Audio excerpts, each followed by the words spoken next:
ಈ ತರ ಬದಲಾವಣೆ ಆದಾಗ ನಿಮ್ಗೆ ಈ ತರ ಆಕರ್ಷಣೆ ಆಗುವುದು ಸಹಜ.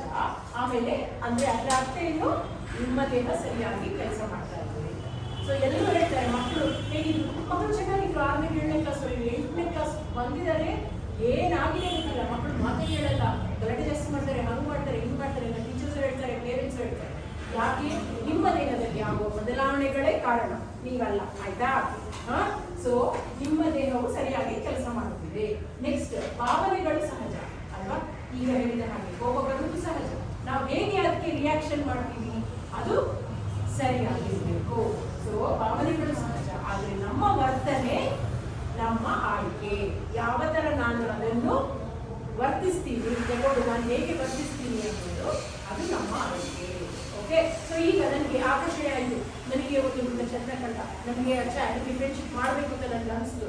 ಆದ್ರೆ ನನಗೆ ಗೊತ್ತು ಇದು ನನ್ನ ಮನಸ್ಸು ಏನು ಸುಮ್ಮನೆ ಆಟ ಆಡ್ತಾ ಇದೆ, ಆದ್ರೆ ನಾನು ಇದಕ್ಕೆಲ್ಲ ಸಿಕ್ಕಿ ಬೀಳಲ್ಲಪ್ಪ, ನನ್ಗೆ ಗೊತ್ತು ಇದನ್ನು ಹೇಗೆ ಅವಾಯ್ಡ್ ಮಾಡೋದು ಅಂತ ಹೇಳಿ ನಾನು ಕೂಡಲೇ ಏನು ಆಲೋಚನೆ ಮಾಡ್ತೀನಿ, ಇದಕ್ಕೆ ಬಿದ್ದವರ ಬಗ್ಗೆ ಆಲೋಚನೆ ಮಾಡ್ತೀನಿ. ನನ್ನ ಎದುರಲ್ಲಿ ನನ್ನ ನೆರೆಮನೆಯವರೆಲ್ಲ ಹಿಂಗೆ ಆಗಿ ಅವಳು ಕಾಲೇಜ್ ಎಲ್ಲ ಬಿಟ್ಟು ಮನೆಯಲ್ಲೇ ಕೂತು ಕೊನೆಗೆ ಏನಿಲ್ಲದೆ ಡಿಪ್ರೆಷನ್ಗೆ ಹೋಗಿ ಅವಳನ್ನು ಆಸ್ಪತ್ರೆಗೆ ಸೇರಿಸೋ ಹಾಗೆ ಆಗಿದೆ.